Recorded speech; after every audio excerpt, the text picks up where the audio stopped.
December the 30th, 2023, and you know why you're here, so let's kick this off, right, and introduce the players. Hey, I'm Jarazar, and I'm cosplaying a Father Winter today. Hey guys, it's Big Moran, and I'm a filthy add-on enthusiast. And How dare you? Jake is he's fighting mini wars again. He's off battling somewhere in the hills, in the forest. God only knows. But Father Winter cosplay. Yeah, very nice. I stopped shaving a while ago because I just was lazy and I didn't need to anymore. And then I just didn't get a haircut, so now I got like this. My beard's this is like for about 5 weeks worth of nothing, not doing anything, just letting my beard grow. So nice. my wife warned me, and I was like, no, I need to have it for tonight's podcast, and then I'm gonna get shaved down tomorrow, or she'll stop kissing me. So that's not good. No, that's not good. It's not a good thing. You know, I haven't visited London. I really haven't been onto that great British Isle of the United Kingdom. But I don't know of many hills or forests in London. Is there a lot there? Like, I'm wondering where Jake is. I don't know. Let me type something to you in chat really quick. Hold on. Oh, okay. Okay. All right. You go. Take the lead for a bit. I'll be right back. All right. Apparently it is 4:20 somewhere, and Jake or Big needs to go investigate. No. Well, we'll see. Hopefully everything's fine there. In the meantime, hey, it is, guys, gals, it's December. It's December the 30th, 2025. That means we have technically 48 hours and we're into 2026. And then we have end of season 3, end of the War Within in January. And then we're going to be in Midnight. Wow. Has it been a ride? And I got to be honest, you know, this one feels a little bit weird. I was kind of expecting a 4th season, not getting the 4th season. This feels like the seasons have definitely felt longer. They felt like there's been a lot more, there's been a lot more time between seasons, but I don't think there has. I'm pretty sure the length between seasons in The War Within is pretty much what it was for Dragonflight. So why does it feel that way? I'm just wondering if anybody else feels that way, because I have to. It's kind of like, wow, is the season not over yet? And yet here it is. You know, we're almost there. So I personally, let's hear. So January, you know, you always have your resolutions, what you're going to do, what you're going to change. I'll admit this whole expansion, I was enjoying Delves. I was enjoying some Mythic Plus stuff. I was dabbling in PvP, mostly just in BGs, very like casual, doing that. And even then, like, I fell off the wagon a little bit. I'll admit, I was having more fun just bouncing around and just doing gold quests, world quests, and farming up a bunch of gold, and even that was kind of boring. It got boring very quick. I think by the 3rd ult, I was falling asleep at my keyboard.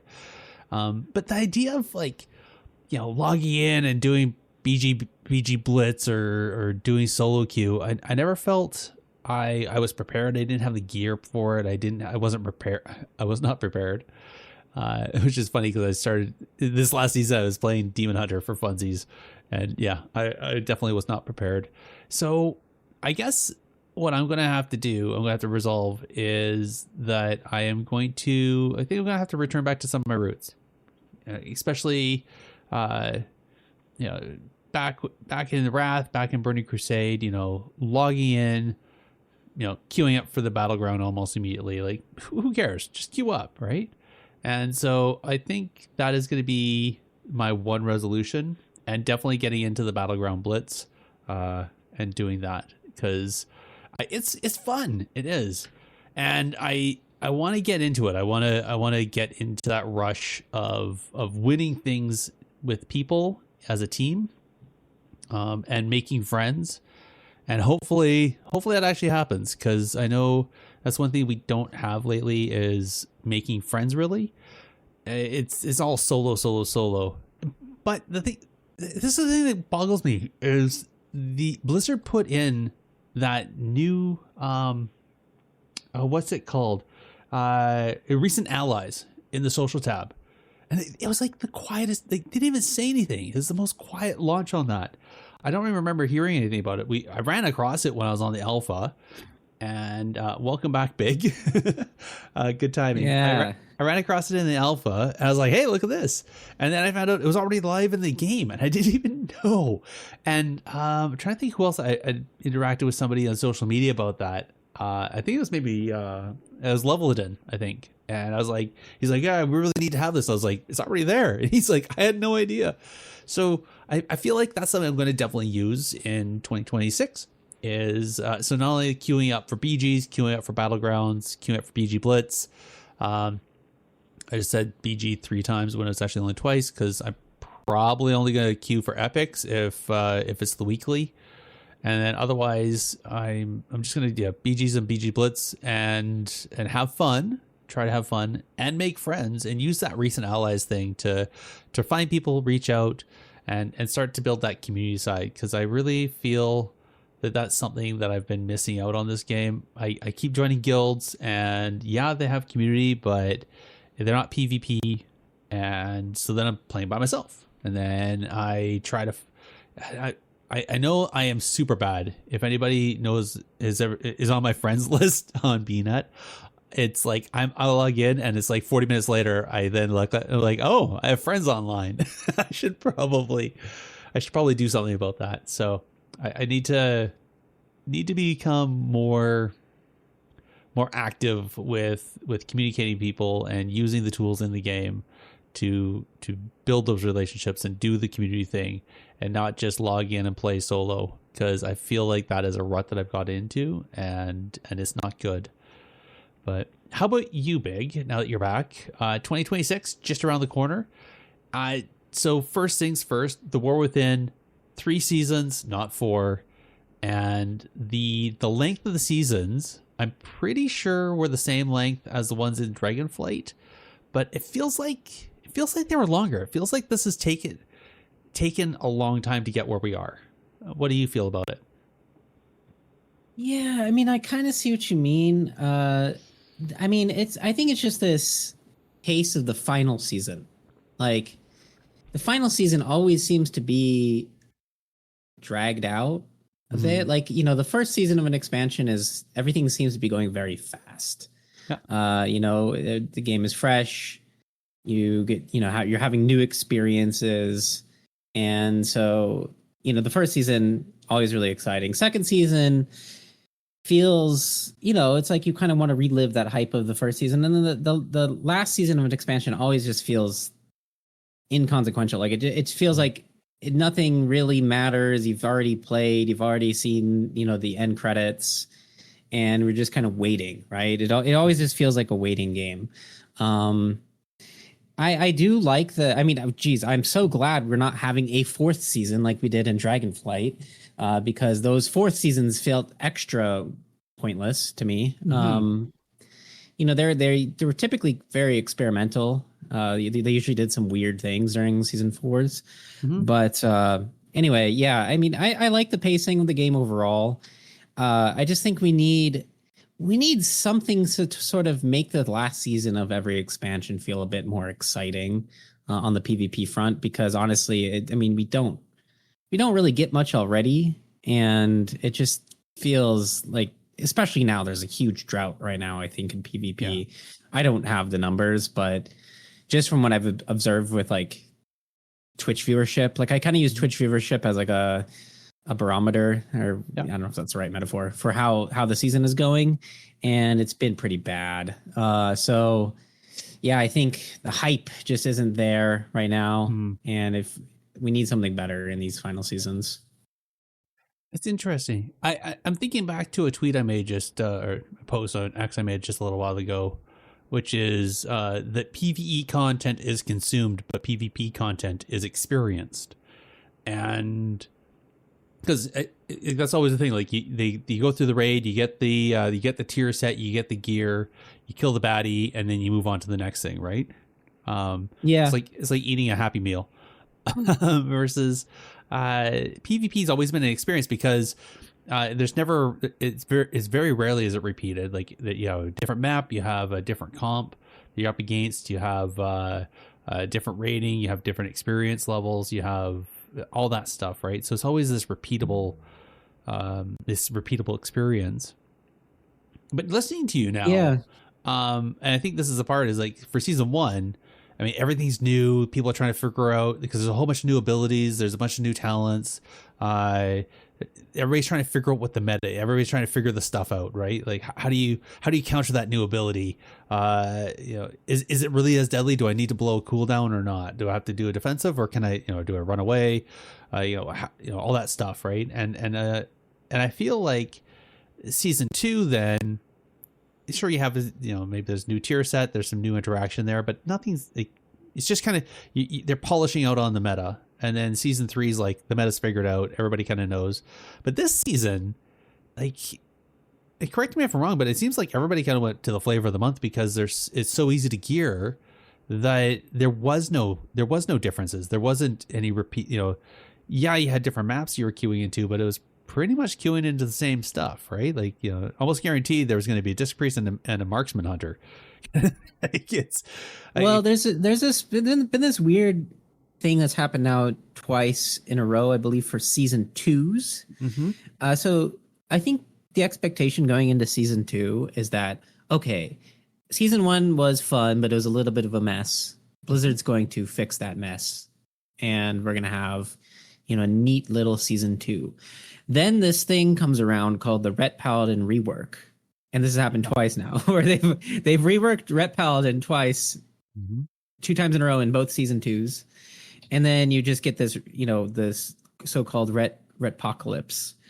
And I think what happens is by season 3, they've done most of their reworks. So the game is, there's not much left to explore. So people just kind of are like, okay, we've figured it out. You know, maybe there's some balancing early in the season or going into the season. But then it's like, well, the meta is pretty much stagnant. We know what's best. Blizzard is now working on the next expansion, so we're not probably not going to have any tuning. For some context, by the way, we're recording this episode on December 30th. The last time there was tuning for PvP was, I believe, November 4th. So it's been 2 months basically since the last tuning. So the meta we have for the next 2 weeks until the pre-patch is going to be the meta. I mean, it's been the meta for now 2 months, but there's no way they'll change it. You know, everything is figured out. So yeah, I think season 1, it's there's this progression, right? Just to kind of pull everything together. Season 1 is chaos, fun chaos, craziness. Season 2, it's like, okay, now Blizzard is maybe fine-tuning some stuff.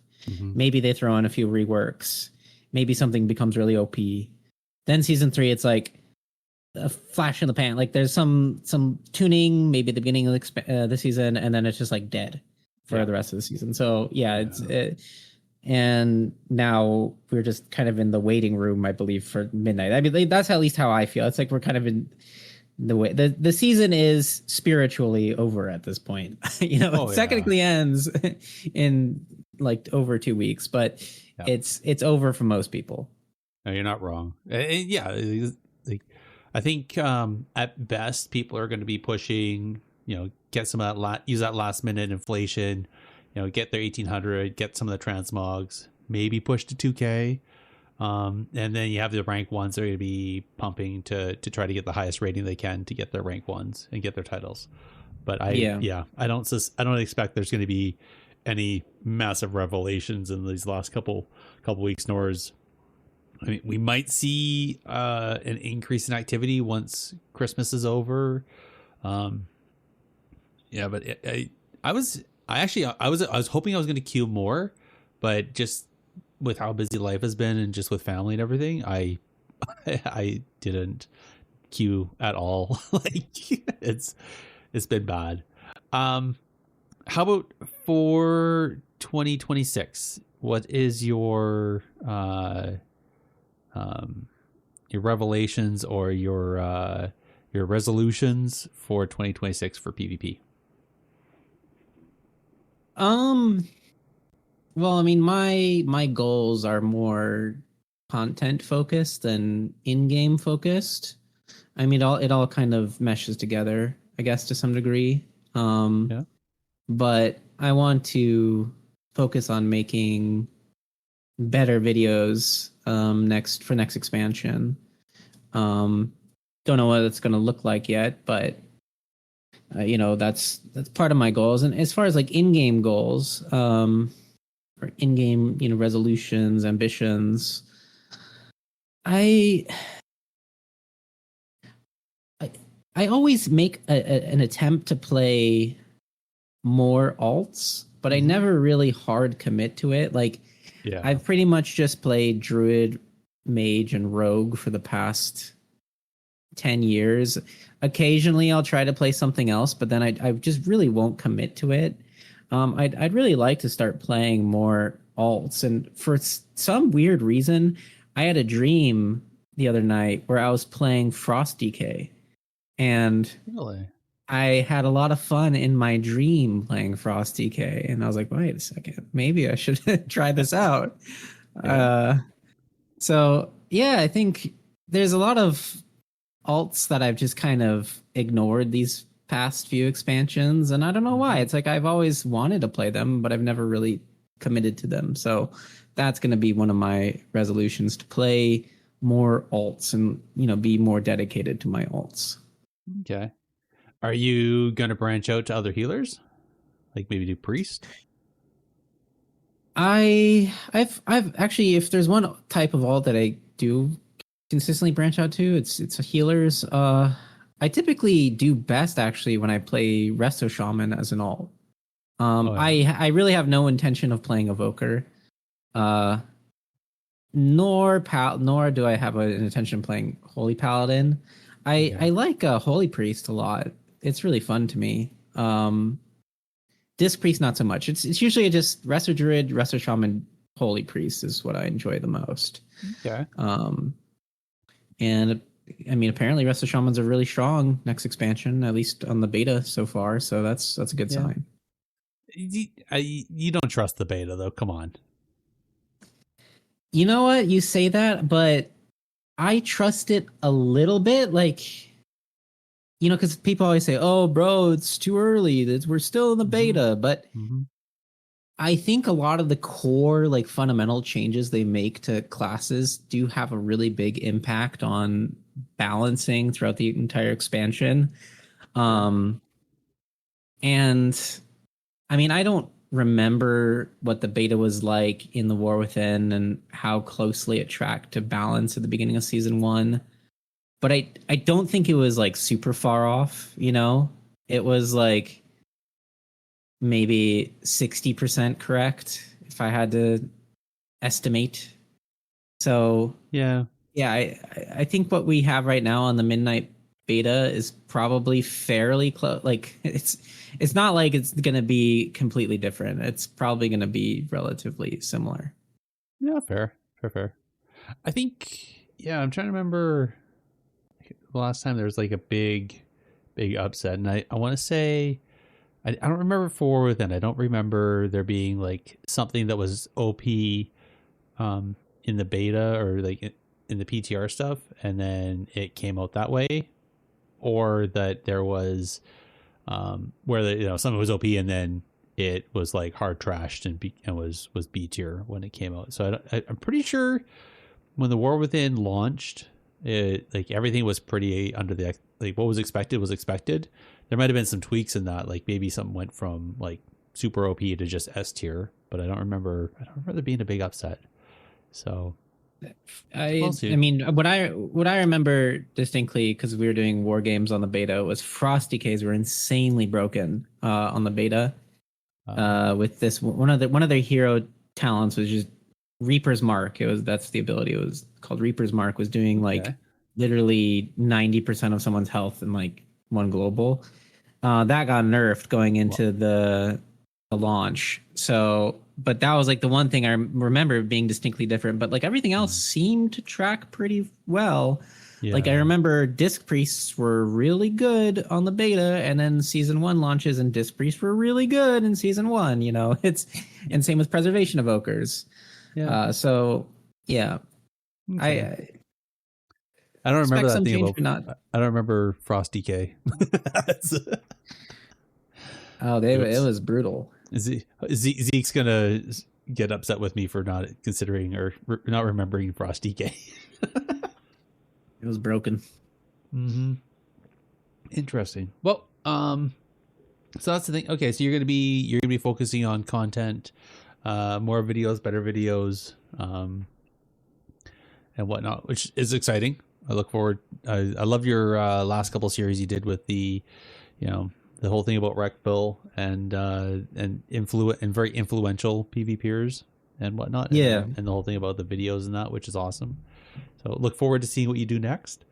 Those were fun to watch, and I think, like I said, for myself, I'm just gonna, try to build community, try to be more friend orientated, and hopefully find a guild that will actually, do PvP and do PvP in a time zone that is comfortable for me, because this last one, I think like the only person that was PvPing was the guild master, and he didn't log in until like 11 o'clock at night my time, and I'm already asleep, so not happening. All right, well, wait a second. Can I tease you, Garrasar? Sure.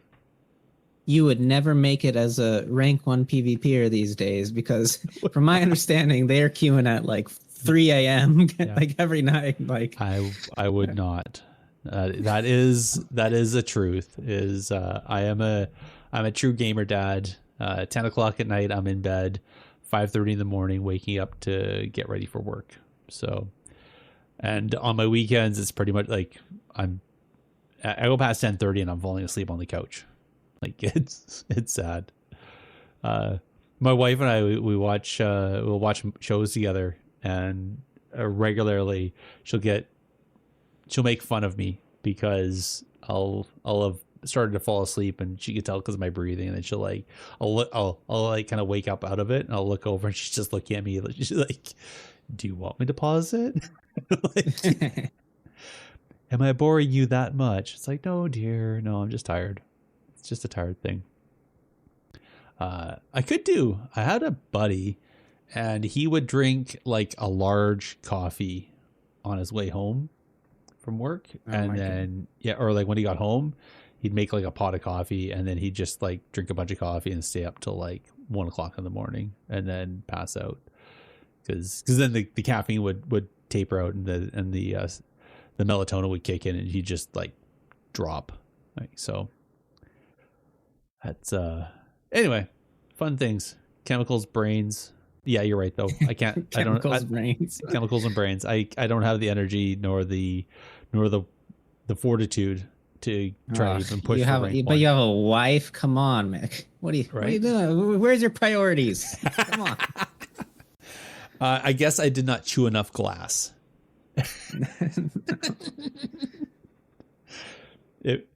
Everybody out there should know exactly what I'm referencing. So you know what I wanted to. Yes. There's a Twitch clip, but we will not link it, but you can find it. Twitch clip, PvPers eat glass. I'm sure it'll pop up.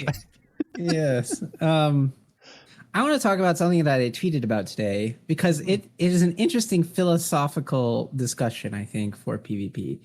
Okay. So, in case you didn't know, Blizzard changed the way diminishing returns appear on enemy arena frames. So, what? For the past 10 or so, for a few weeks ago, you can see my tweet. Mm-hmm. I'll just link it in the chat just for some context. Let me just pull it up. Through the power of the internet, I will link it in the chat. Hopefully my link's not going to get banned. We'll see in a few seconds. No. So instead of spells showing I'm sorry. Instead of CC showing DRs for your spells, Oh. for instance, if I'm a rogue right now on retail, if I cheap shot someone, the cheap shot icon is going to appear on the arena DRs, arena frame DRs. Or if I cyclone someone, cyclone is going to appear for me. Or if someone fears the enemy, I'm going to see fear, even if I'm not the one who applied that CC.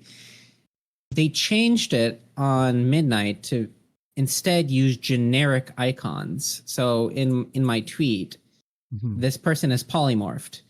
And the icon directly to the left of polymorph represents the incapacitate DR. It's like some swirly yellow potion looking thing. Then the thing to the left of that, believe it or not, is the disorient DR. So that includes fear, cyclone, blind. Then the thing that looks like concussive shot to the left of that is the stun DR.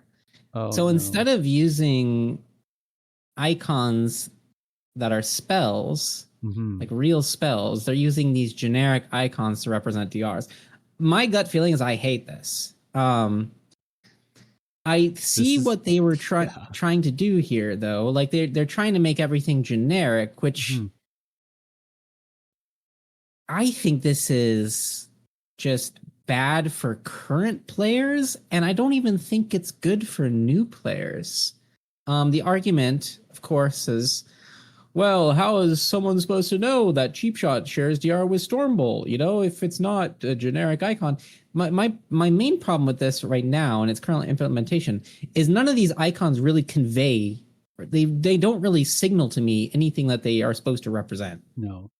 I had no idea that there was an icon that convey, like, the incapacitate was, what, a swirly? Incapacitate is the yellow thing on the like how am I supposed to know that's an incap? Exactly. This is somehow even more confusing. I don't know. It doesn't seem right. Where do I see that in the spell book? Where do I see that? Like, if I hover over the spell, will it show me what the DR category is? Because that's what this is. It's showing the category instead of the spell. Which it's showing the category. And I would be fine with it. Like, okay, if instead of the yellow swirly, they just used polymorph for every single incap DR, I wouldn't mind that as much. Sure. Or if instead of the purple swirly, they used fear, like a fear icon, I also wouldn't mind that, Or instead of the concussive shot, they used cheap shot. Like, that to me is a bit more practical than this implementation. This just seems really bad, like for every possible person involved, like new player, experienced player. I don't know who this is for.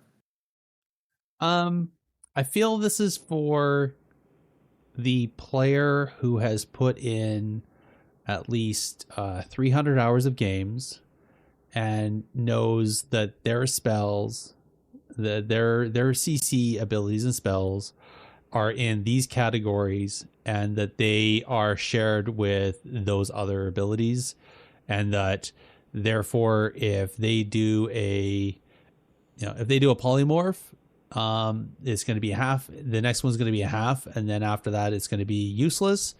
And if somebody else has something that links that is on the same DR as poly, then let's say whatever, somebody else does something else that shares with poly, then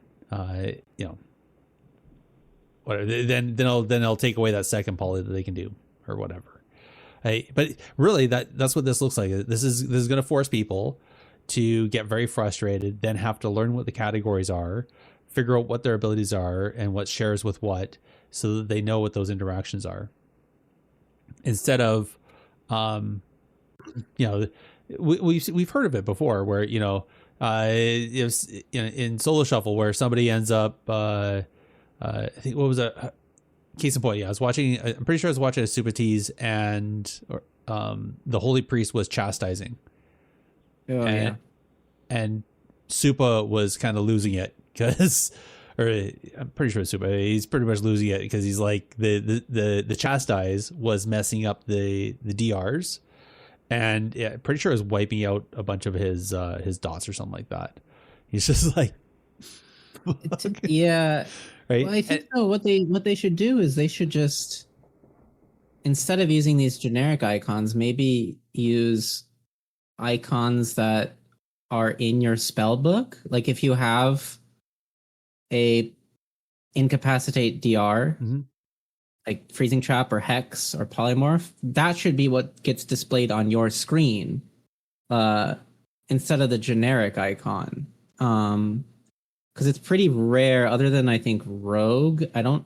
Rogue and Mage, I don't think any class really has two incapacitates. Like Rogue, you have Gouge, you No. have Sap. No, but Uh, if I have an incap and you have an incap, right? And if you have an Mhm. incap that's spammable, then you can't, right? Not that incaps are usually spammable, but you know what I mean. But I mean, so say you're a monk and you're playing with a mage. The Yep. mage sheeps the shaman. Sure. As a monk, instead of seeing the sheep icon as the DR, you'd see the paralysis as the DR. Mhm. You know, I feel like there's probably a better way they could have handled this. Mhm. I don't disagree. Yeah, but I understand what they're trying to do. I feel like Yeah. the issue here is that there's an unknown icon that unless there's something in game that says, hey, by the way, this is what this means, Yeah. people are going to be like, the first thing you're going to do is they're going to look at it and go, what the heck is that? Why? What? What ability is that? I don't have that ability. Like, what's that? The first time I saw this, I was just so confused. I was like, Yeah. what the hell is going? Is this a bug? I thought it was a bug. But I got confirmation today that this is intended. This is intended design, and I don't like it. I don't like it at all. No worries. I feel like this is like anything where once people realize what it is, once they're educated, then they'll just adapt to it and be like, okay, that's the thing I have to look after. Okay, that's what I have to pay attention. That's what this means, right?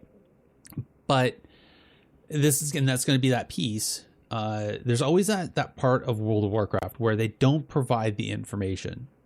So people are going to see this. They're going to be confused. Then they're going to get frustrated. And then they're going to go looking for the information. And if it's not on MMO Champion and it's not on Wowhead and it's not on Icy Veins, then they're going to, or if anything, they're probably not even going to go there. They're going to go to their primary PvP streamer of choice, or they're going to go to their guildmates and go, what the heck is this?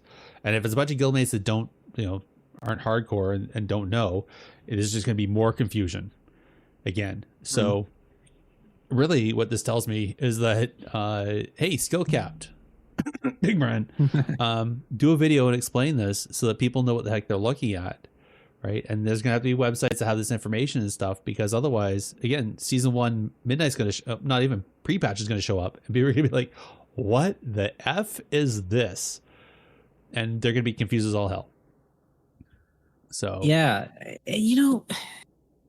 this, we opened this episode and I kind of ironically tongue in cheek said that I'm a filthy add-on enthusiast, which is a half truth. I like add-ons. We've had many discussions on add-ons. I think this is just a really good example of Blizzard deciding what is best for the community without the community being allowed to have customization. Yeah. Because if it were up to me, I would love, so as someone who doesn't like this, what I would love is a simple button that I could press that would somehow override this with kind of what I discussed earlier. Yeah. Show me my spells. Yeah, show the spell that instead of if someone gets polymorph, it shows polymorph. It doesn't show yellow explosion thingy. I want to see poly. And this is kind of the thing that makes me, and I don't want to beat the dead horse, it makes me most sad about the Midnight UI changes is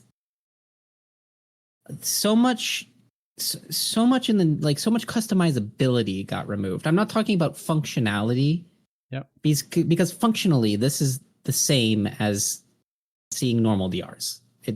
These are icons that represent data or as game state, but it's like the customizability getting removed here is what I don't like. And because Gladius has had this as an option for years, by the way. So right now in Gladius, you can check a box where you can use generic icons like this, but they are actual spell, like it's cheap shot or fear or polymorph, or sap. Yeah. So yeah, this is just to me another case of a shortfall, like kind of like the taking away customizability in the name of like cohesion with this new add-on philosophy. I don't know. I don't like it. That's fair. You don't like? I mean, right now I don't like it, but that's because I don't know what I'm looking at, right? Until I feel like I'm gonna have to set myself up with some flashcards and learn what each one means and what's part of that.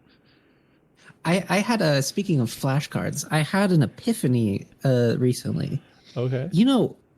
During tournament, tournaments next expansion are going to be very interesting because I think each team is going to basically need to have a fourth player whose job it is to call out cooldowns. Like, think about it. Like, I was thinking about this. There can be someone, usually when these teams are playing in these tournaments, the fourth person is spectating the games. Yeah. So, and they're spectating on Discord, so there's no delay. So next expansion, you won't be able to track enemy cooldowns, at least within the game. But your fourth player could have, for instance, a program where, say, he knows his team is going up against RMP, and he sees the rogue press Shadow Blades. He can start a timer for Shadow Blades and warn his team when that cooldown is coming back up. You can just do this for every. I mean, it's going to be like a conductor right in the background, just pressing buttons frantically, like keeping track of this stuff. But I think that fourth player role is going to be very crazy in tournaments next expansion. Like, they're going to be doing this stuff, at least in theory. Like, this is how the best teams are going to probably be playing. Is that now that fourth person, they're calling out. They're going to be the Gladiator Losa of their team. They are. They're going to be very active, not just sitting there and be like, hey, the trinket's up or something like that. Like, this is going to be, they're going to be very active if they do that. And I wouldn't be surprised. I would not be surprised that you're not wrong. Which makes me wonder then how much, how impeding it will be for those 3-player rosters, the ones the ones that are only doing Feral or only doing RMX, and that's their only thing that they do, right? How far behind are they going to be? Because now they won't have that fourth player to watch for those things and call them out.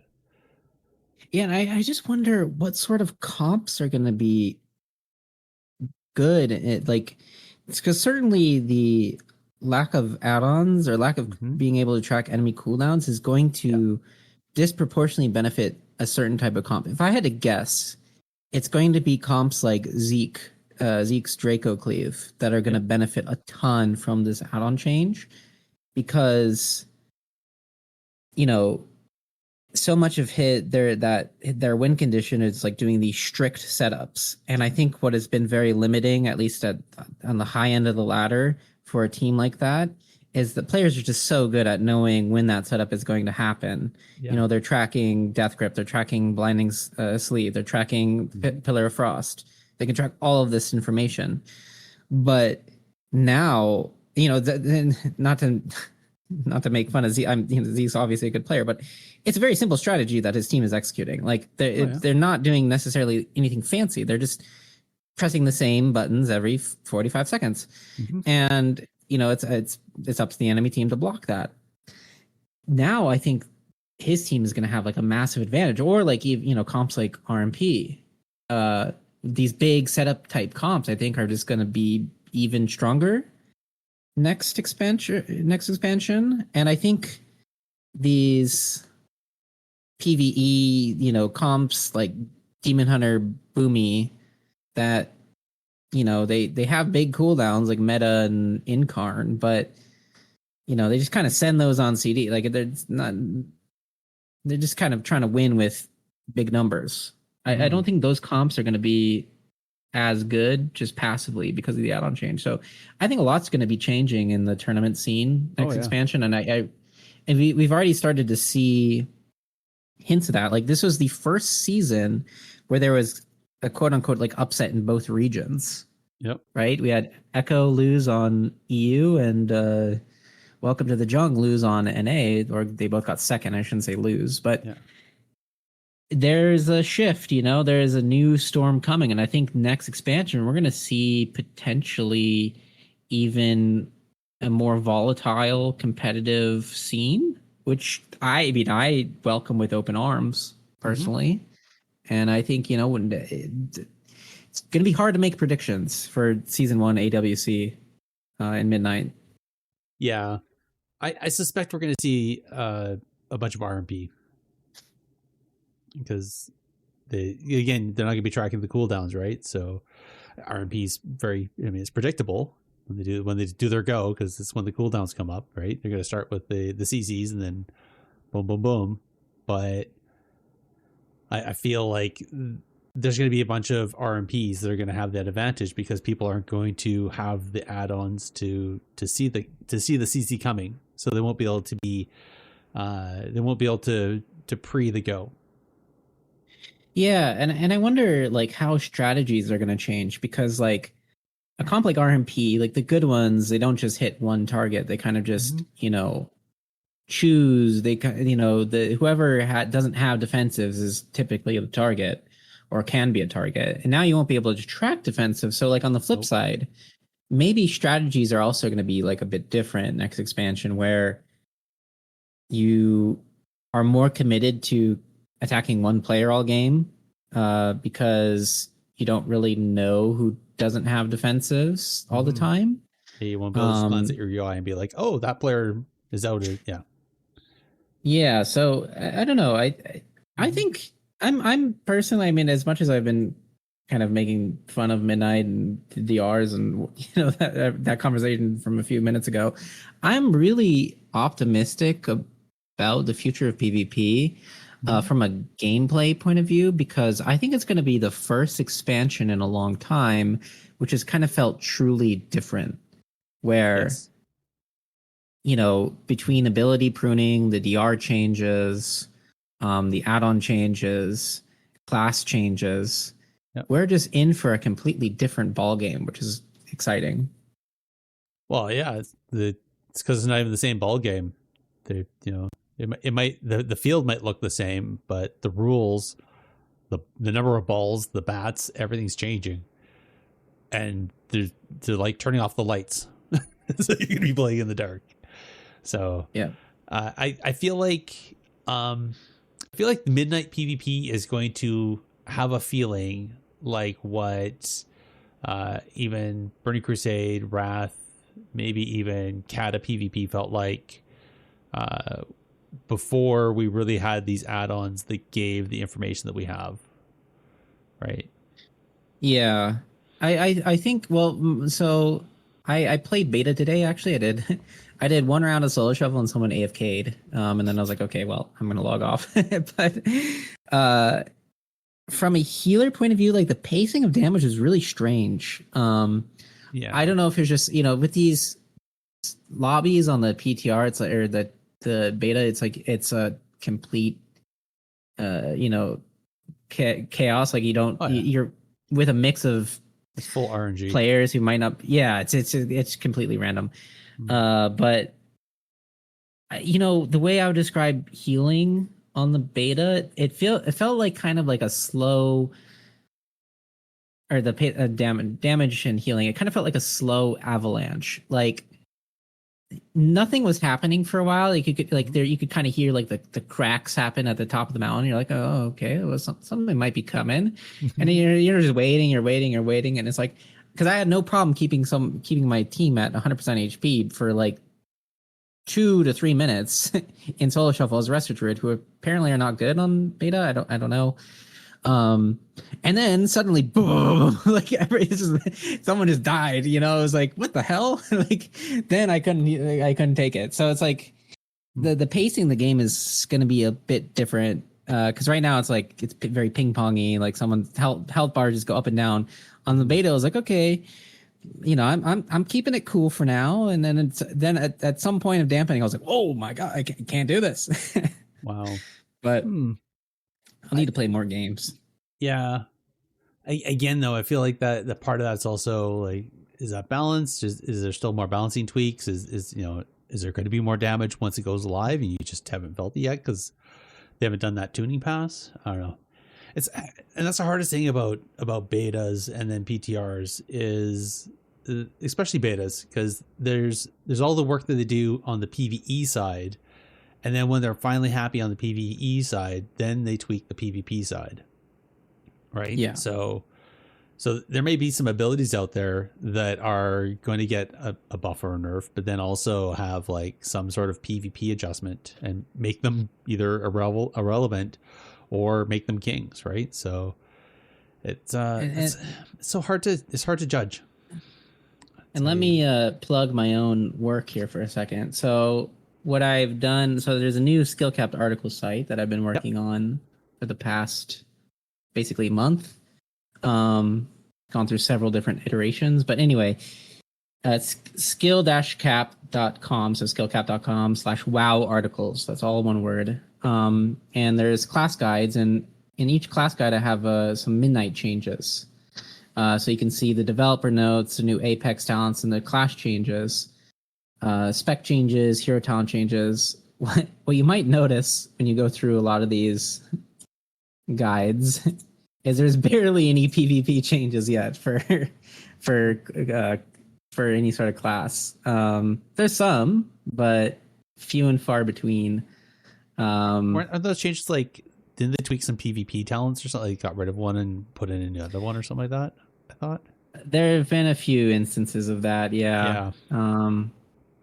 But not that many. I mean, there's you can maybe count on one hand how many new PvP talents there are, and count on the other hand how many have been removed. So not that many changes yet. And I'm gonna, if I had to guess, we're gonna probably see those PvP changes 2 weeks before Midnight is actually released. We're gonna get those probably last minute, or maybe we're even gonna get them in Midnight. In the preseason, I'm pretty sure with PvP talents they're usually done by now. If we get any more, I'll be surprised as far as talents go. And then as far as like buffing and nerfing abilities for PvP, we might see some right before launch. But yeah, it's usually into the pre-patch, and sometimes it's even in like that 1 or 2 week of the new expansion before the season starts, because then they have enough data points to go, oh yeah, oops, that's an issue. Yeah. So yeah, who knows? We'll just have to see. Yes, we will. I mean, and fortunately or unfortunately, we've had some holidays here, last week and now this week, and so I believe there's probably been a decline, and people are probably with their families and not actively working right now at Blizzard. So if I had to guess, we're probably going to see some big tuning class changes posted next week or maybe the following week. Like we're probably going to see some big stuff soon. Yeah. So the community managers had warned us that there was going to be, that they have a slowdown. So a bunch of the community managers were all going on vacation or taking time away to be with their families. And they didn't say that the devs were slowing down, but it was insinuated that the whole organization was slowing down. Not that they were stopping, just a slowdown. So yeah, I mean, we may see some stuff that came about from the Christmas holiday timeframe. But I'm not expecting it. maybe probably not the 6th. Definitely expecting to see something on the 13th.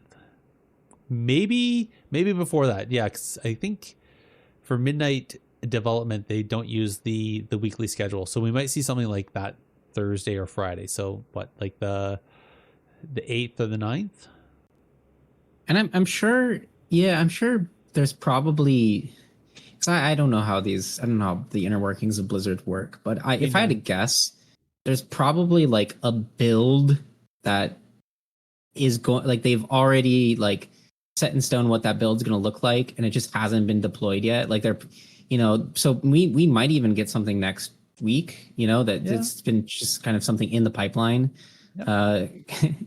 Like, it's possible, because surely because we've seen kind of hints that Blizzard probably has their internal builds, and they're always working on those, and we don't get, the public doesn't get those internal builds for a while. No, there's some delay there, so it's possible that there's like some internal build that is just going to be deployed, that they've been waiting to deploy, but they were worried that if they deploy it while everyone's on vacation and something goes wrong, there's problems that can happen when people are out of the office.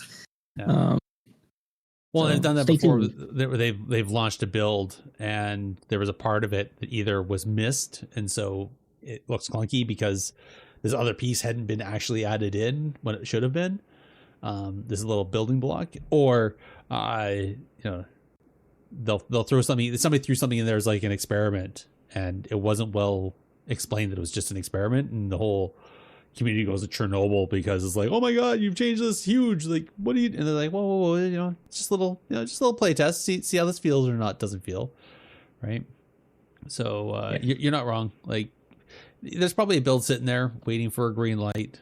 They've had builds where they've sat there and skipped over them and gone into the next build, right?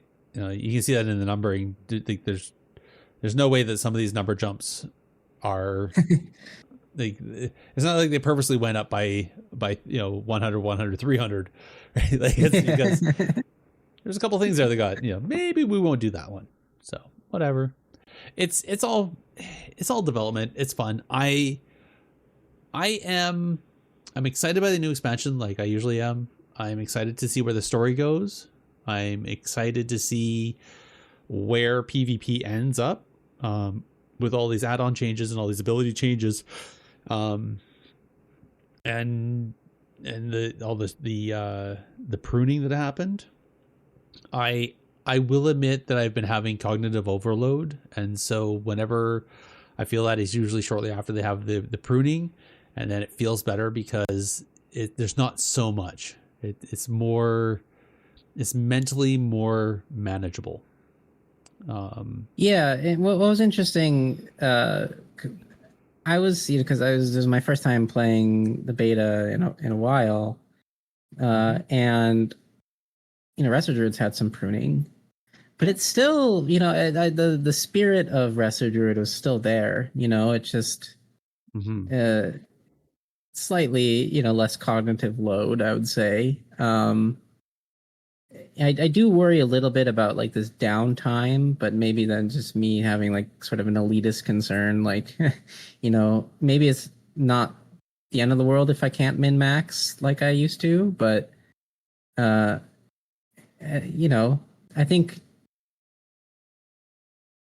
think the game and players will sort of naturally evolve in some ways. Like I'm complaining that, there's downtime in my rotation. Well, maybe that opens up the ability to do something new with that downtime that I hadn't thought about before, like, reposition or, whatever it is.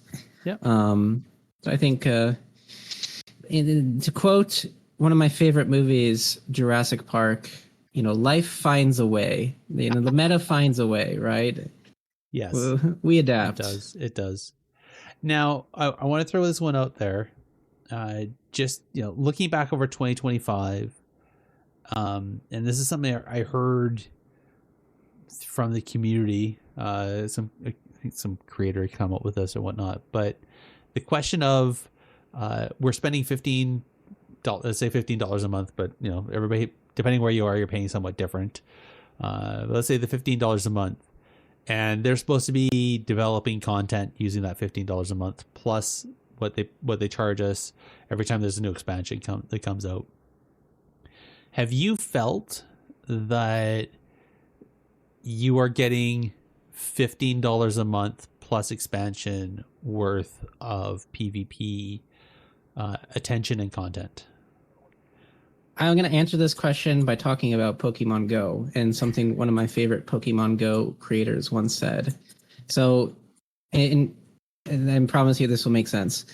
In Pokemon Go, or in Pokemon in general, there's shiny Pokemon, and these are kind of rare skins of the normal Pokemon. Well, Pokemon Go occasionally releases new shiny Pokemon.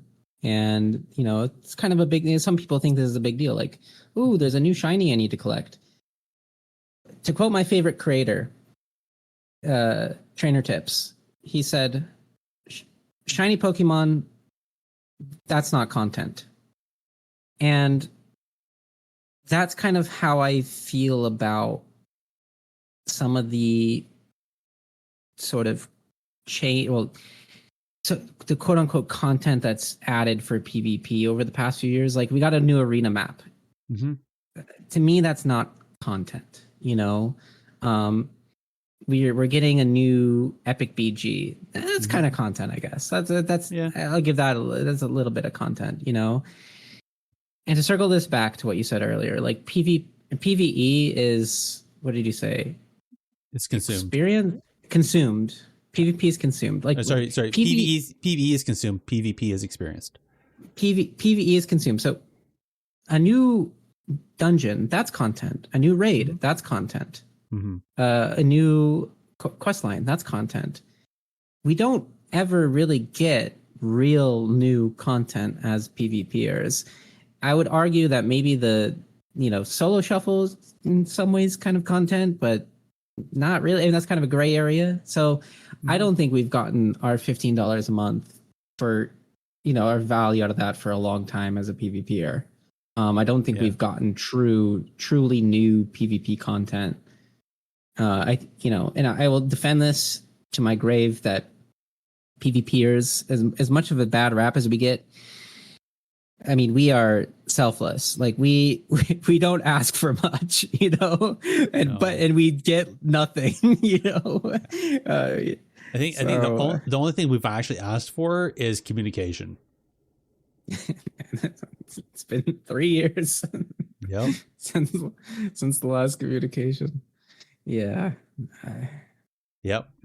We have a WoW devs X account that doesn't communicate. We have a specified community part on the forums that requires people to be invited and is very select. And that was supposed to be for communication. And I mean, I think the only sorry. I was going to say the only person that really types in there from the blue side is Kvax, who's a community manager. So it's not even there's barely devs that devs might read stuff there, but they're not communicating back. There's no two-way communication. I heard recently that there is a midnight feedback Discord server. So are you in that? So I heard when I heard about that, I went back and I saw the tweet, and I sorry, not the tweet. I went in back and found the VOD that apparently so everybody doesn't know, on the World of PvP Reddit, there was a clip from Towley who was talking about him feeling bad, and that these PvP people are writing theses and writing information. And but there's nobody reading it because the community manager said that everybody's going to shut down, and he felt bad. And I honestly don't think that's a specific Discord. I think what that is, and we're not supposed to talk about it, it's a Discord we're not supposed to talk about. But there's a content creator Discord that's invite only, that has a few community managers that allows for direct communication to the community managers, not using forums, not using anything. As far as I know, there's I don't see any devs in there. It's only community management people, right? And It has allowed for some really good collaboration with content creators, and that is where we get the. If you guys see the tweets that we go out every once in a while with some code giveaways that we get with the WoW partner, that's where that comes from, and is that we were partnered up in that way, and there's a two-way street there. And I'll agree that PvP communication that shows up there doesn't usually see much response. I'll also say that there's a lot of PvE stuff that's written in there that equally doesn't see much of a response, if any at all. So right. I think Towley, not wrong, feels bad that somebody's putting in a bunch of effort in trying to help communicate some things, and it looks kind of like it's falling on deaf ears. I think really it's Towley saying that he doesn't care because he's a PvEer and he doesn't like PvP, and he thinks PvP is a lazy. He even says it later on. He's like, PvP is the laziest development. You know, any MMOs that do just PvP is a failure. All these MMOs are failing, and it's a waste of development time because it's the easiest and most lazy content development, because it's not really content development. Is his words, somewhat summarized. The Reddit post added in a whole bunch of other stuff saying that that we're called toxic degens and stuff like that. And if that's the case, then that's a completely different Discord that I don't know about. But he did actually respond back to the tweet, some stuff, interactions on X, and he was saying, that's not what he said. But his responses were a little weird also on X. So I don't know. There's some sarcasm there as well. So anyway, all that to say is, if there's a different Discord, I'm not in it. If it's the one I think it is, which is the one that I've been seeing some PvP feedback, there's a lot of feedback that goes into that thing, as they asked for. But in typical Blizzard fashion, we are communicating with community managers, no different than in the forums. There's very little interaction back. We just shoot it out there into a void. We know that they're reading it. We just don't know if there's going to be anything that comes from it. Right. We need a revolution. That's what we need. We need communication. I shouldn't say revolution. We need. There needs to be better back and forth. I'm sorry. I would love better back and forth, but I don't blame the devs when Helinka was a great communicator. He was willing to give great communication, and somebody threatened his life. And that's happened before, right? I heard before that's even happened before on the PvE side. Like, I remember, her name's escaping me right now. The author of a bunch of the books. There's a bunch of people who are saying bad things, and she's like, she's like threatened to stop writing because of some of the community stuff. And it just like, it boggles my mind that people do this. Like, Blizzard, if you're listening to me, I will be your communicator. I've been reading YouTube comments every day about my content for 5 years in a row. I know it sucks, but I have some thick skin. Yeah. I can take it on the chin. Yeah. You are your scars. Yes, I will do it. I'll take the ring to Mordor. I will face the community head on. I will communicate to them. Just if you pay me a salary, I'll do it. Not for free. I won't do it for free. Don't get it twisted. I think that's one of the issues, though, is that on the community management side, I don't think any of them actually PvP. Like, watching the videos from the most recent WoW dev interviews and stuff like that, I don't think they PvP. I think there's there's a bunch of people in the staff that PvP. We know it. We know that there's some that casually PvP. We know that some PvP up into higher levels. A bunch of them are former rank ones. But I can't say that there's, just I'd say the ratio of PvPers inside the dev team is probably, or inside all of the Blizzard team is probably very equal to what we see live. Of the 1 million players that play PvE, you have 1,000 players at PvP, and I'm sure it's probably an equivalent ratio inside the walls. And so be it, right? But I think maybe that's something maybe they should do, is the next time that they hire a community manager, they should find somebody that not only is, because it's always the thing, they always look for people that are passionate about the game and a bunch of other stuff, right? But being involved in the game and knowing the game and being passionate about it is always one of the key things they look for when they hire somebody. Is maybe they should be very clear and hire somebody that is very focused in PvP and very invested in PvP. And then we might see some better PvP communication. Yes. Agree. So what I'm saying then is, Big, you're going to have to apply for a job at Blizzard as a community manager. And then you have to probably move to Irvine. You can't tell a PvPer to apply for a job. That's like kryptonite, bro. You can't. What are you trying to do to me? Next thing you know, you're going to get married. Oh no, we're screwed.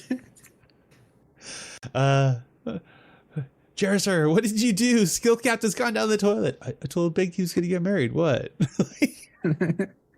No.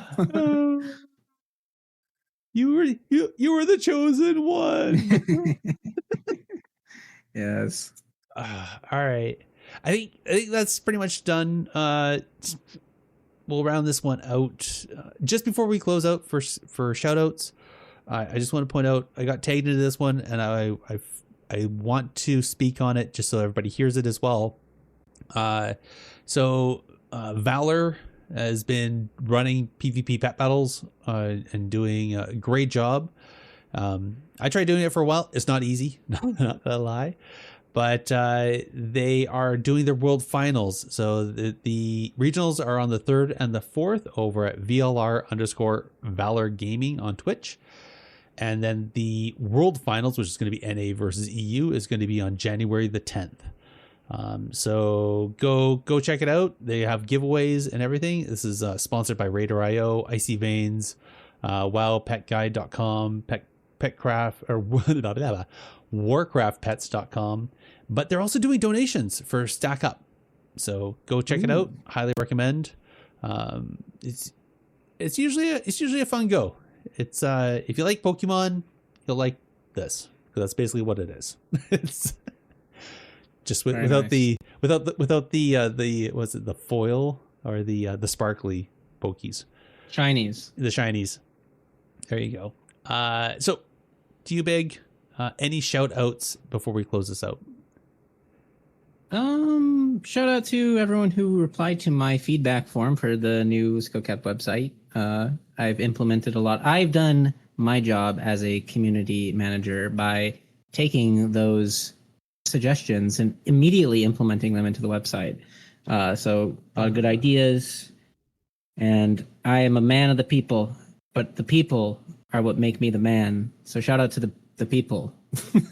So question, did you communicate back to them as they gave input, or did you just take the input and then implement? I took the input and just implemented, and I maybe sent a message saying, hey, I've implemented some of these ideas. But I wasn't a back and forth. Okay. In true Blizzard fashion. You were sooner than soon TM when it came into implementation, though. So that's fine. Yes. That's good. Awesome. I want to give a shout out to Gregors for carrying me through a +40 today on Legion Remix.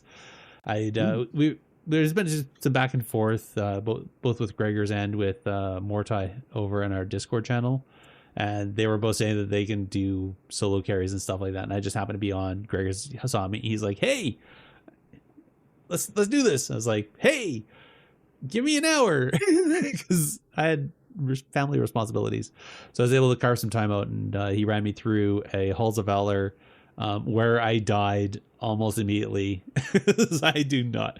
Was it my weapons? I think it was plus 12 at the time is where my my extra power was.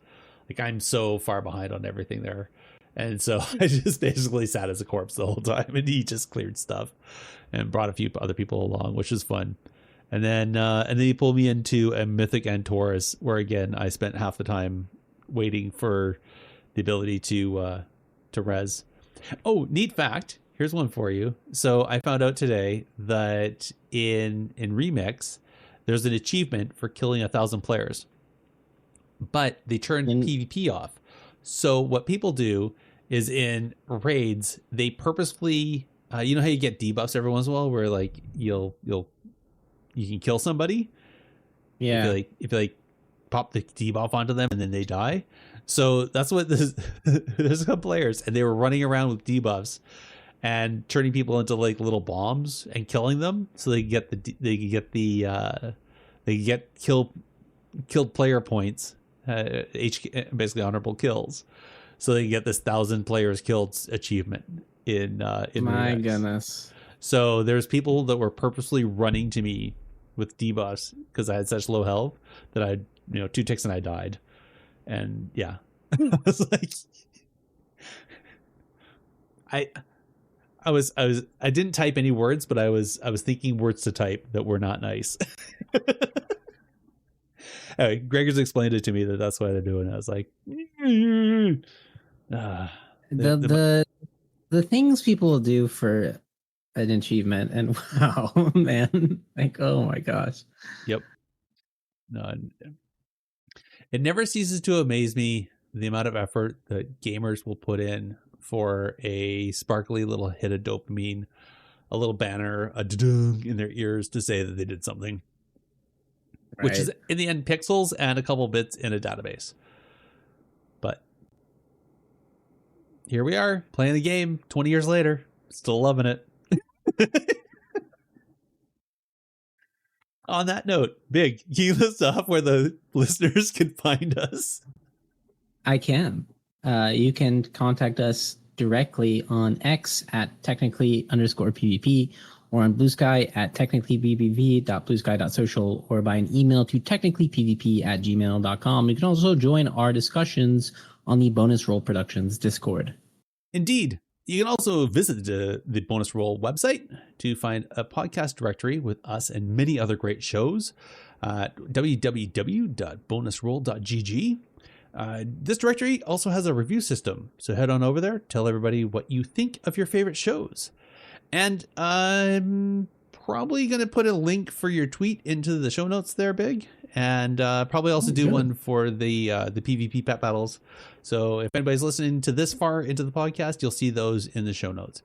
But in the meantime, thank you all for listening. Have a happy new year. Looking forward to seeing you all in 2026, and we'll chat with you next time. Good night, everybody.